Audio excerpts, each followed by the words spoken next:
Launch की है और साथ ही हमने आपको सारी लोकेशंस की इंफॉर्मेशन भी आपको दी थी। लेकिन इस बार दिल्ली डेवलपमेंट अथॉरिटी की एक और खबर सामने आई है। खबर ये है कि लोग डीडीए के खिलाफ प्रदर्शन कर रहे हैं, सड़कों पर आने के लिए मजबूर है। पूरा मामला क्या है, चलिए देखते हैं।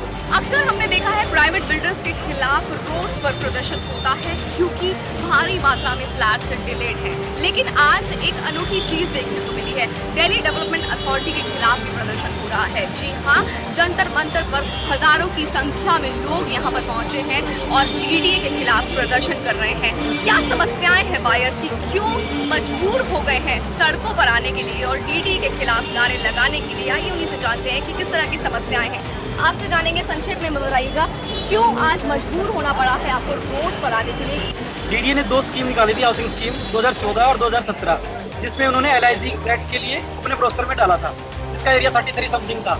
अब डीडीए ने जो फ्लैट दिए हमें वो EWS फ्लैट के दे दिए, यानी डीडीए ने मैनिपुलेट कर दिया, LIG को EWS करके हमें दे दिया। यानी जो बहुत जिसका साइज भी छोटा है, कॉस्ट भी बहुत कम है, उसकी कॉस्ट मात्र 5 से 6 लाख रुपए है, जबकि हमने इसके लिए 15 से 20 लाख रुपए दिए हैं। न रहने के लिए कुछ बेसिक कम्युनिटीज भी नहीं है वहाँ पे। तो आज हम यहाँ पे जितने लोग इकट्ठा हुए हैं उसी समस्या को लेकर इकट्ठा हुए हैं, और अगर आज हमारी डीडीए ने मांग नहीं मानी तो हम कोर्ट केस भी करेंगे। इसके अलावा हम आने वाले चुनाव में सरकार का बहिष्कार भी करेंगे। तो मेरी और बाकी जो लोग 2019 में जिनको वो बेच रहे हैं, मेरी उन सब लोगों से हाथ जोड़कर गुजारिश है कि कृपया करके डीडीए का फ्लैट न लें। आप ये कैसे एश्योर कर सकते हैं कि जो आपको मकान मिले हैं EWS के हैं? BG सिर की कंपनी है पुणे की, जिसने ये फ्लैट कंस्ट्रक्शन किए बनाए हैं, उसने ये उसका जो टेंडर की कॉपी है और जो एग्रीमेंट हुआ डीडीए उसमें साफ लिखा हुआ है EWS फ्लैट।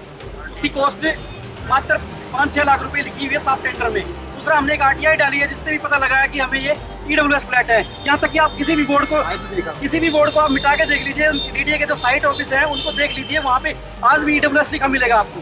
2014 और 17 की जो ये स्कीम्स हैं, आपने कब मकान लिया था, कौन सी लोकेशन में आपका ड्रॉ निकला था और किस तरीके से आपने प्लाट लिया था? 2014 में मैंने अप्लाई किया था और 2014 की नवंबर 25 तारीख को ये लॉटरी हुई थी, और मुझे अगले ही दिन मैं गई थी वो जगह देखने के लिए। रोहिणी में सेक्टर 34 में पॉकेट मान में है मेरा घर। तो उस टाइम वो घर बन रहे थे, उसके वॉल्स तो बन गए थे, फ्लोरिंग नहीं बनी थी, और जो लेबर काम कर रहे थे वो बता नहीं सकते थे कि कौन सा फ्लैट का नंबर कहाँ पे है।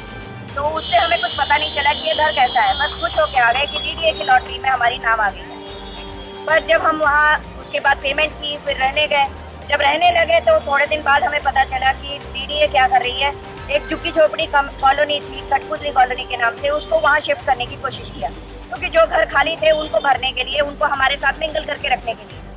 तो हमारे जो रेसिडेंट्स थे उन्होंने उसको अपोज किया। फिर बाद में काफ़ी बहसबाजी हुई, जो भी हुआ, उसके बाद उन लोगों को कहीं और शिफ्ट किया गया और हम लोग रहे। तो हमें पता चला कि ये EWS कैटेगरी के घर है। 2014 में जो फ्लैट्स लॉन्च हुए थे, इसके अलावा 2017 में जो फ्लैट्स हुए थे, वो ग्राहकों ने डीडीए को वापस भी किए थे, और इस बार 2019 में भी जो फ्लैट्स लॉन्च हुए हैं वो री लॉन्च हुए हैं। हमने आपको इस बार नरेला, सिरसपुर, रामगढ़ की लोकेशंस के फ्लैट्स भी दिखाए हैं। हमने आपको ये भी बताया है कि किस तरीके से साइज जो है वो ग्राहकों को छोटा लग रहा है, और जो री लॉन्च फ्लैट हुए हैं वो कितने छोटे फ्लैट्स हैं। आपसे जानेंगे कि आपने कब फ्लैट लिया था और आपको कैसे लगा कि आपने कितने लोगों के लिए फ्लैट लिया था?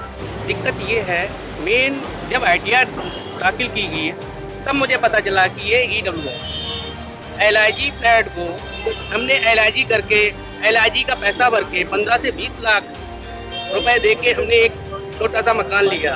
बट उसमें ये पाया कि एक जो बेडरूम होता है, बेडरूम का साइज जो है आप समझ नहीं सकते, 7 फुट बाई 9 फुट है। 7 बाई 9 फुट का बेडरूम, मास्टर बेडरूम कैसे हो सकता है? आप हमें सब लोग बता सकते हैं कि वो शायद एक किचन का साइज होता है। ये हमें मास्टर बेडरूम करके दिया है। अब आप सोच सकते हैं कि हमारे बच्चे कहाँ रह सकते हैं। हमारे साथ 15,000 लोटी रोड पे है, सड़क पे है और परेशान है। वहाँ का ना यातायात की सुविधा है और ना किसी तरीके से। लेकिन हमने डीडीए से भी बात की है, डीडीए कहता है कि आप लोगों को पहले ही बताया गया था, फ्लैट जाकर के देख सकते हैं, कंस्ट्रक्शन पहले ही हुआ था, आप लोगों ने देखा नहीं था? जब स्कीम निकाली है और ब्रोशर में जब हमें दिखाया गया कि ये इतना है, उस टाइम पे फ्लैट रेडी नहीं थे। उस समय हमें कोई लोकेशन नहीं पता थी कि यो कहाँ पर है, कैसे है। ये लोकेशन बाद में जब हमारे अलॉटमेंट निकलने के बाद में हमने पैसा दे दिया पैसा देने के बाद में तब मुझे दिखाया गया कि ये घर है। तो हमने पैसा पे करने के बाद में हमने उसका साइज देखा, तब मुझे ये लगा कि मैं तो ठगा गया। आपकी क्या मांग है? आपकी क्या मांग है? हमारी मांग ये है कि हमने जो डीडीए को पैसा दिया है वो एलआईजी का दिया है और एलआईजी का ही फ्लैट देखकर दिया है। डीडीए ने हमें ईडब्ल्यूएस के लिए जितने भी फ्लैट बनाए गए थे उस फ्लैटों को, उस बोर्ड को हटा करके उसमें एलआईजी लिख करके वो दे दिया, जिसका हमारे पास सारा सबूत है और जिसका हमारे पास एक एक सबूत है कि लैंड किस लिए बना, कंस्ट्रक्शन कैसे हुई, सब ईडब्ल्यूएस कैटेगरी का था। तो डीडीए ने जो है मोदी जी का सपना तोड़ा है, हमारा हर एलओटी का सपना तोड़ा है, बहुत बड़ा फ्रॉड किया है, करोड़ों का घोटाला डीडीए ने किया है। ये इन्होंने प्रेस नोटिस निकाला था टेंडर का, जिसमें सीधा सीधा लिखा है कि ये ईडब्ल्यूएस कैटेगरी का मकान दिए थे। इन्होंने जो बीजी शिरके को जो इन्होंने टेंडर दिया, कॉन्ट्रैक्ट दिया, वो भी ईडब्ल्यूएस का नाम था और इसमें साफ साफ लिखा हुआ है कि एक फ्लैट की कंस्ट्रक्शन कॉस्ट 3,46,588 रुपये है। तो मैं जानना चाहता हूँ कि ये एक 3,46,588 रुपये का मकान 16 लाख में कैसे तब्दील हो गया। तो यहाँ पर रेजिडेंट्स काफी ज्यादा परेशान हैं। उनकी मांग ये है कि जो ईडब्ल्यूएस का मकान दे दिया गया है उसे डीडीए किसी भी तरीके से एलआईजी मकान इन रेजिडेंट्स को दिया जाए। आप इस वीडियो पर लाइक, शेयर और कमेंट करना ना भूलें। देखते रहिए MBT। Please subscribe to Magic Bricks on YouTube and click the bell icon to get new videos.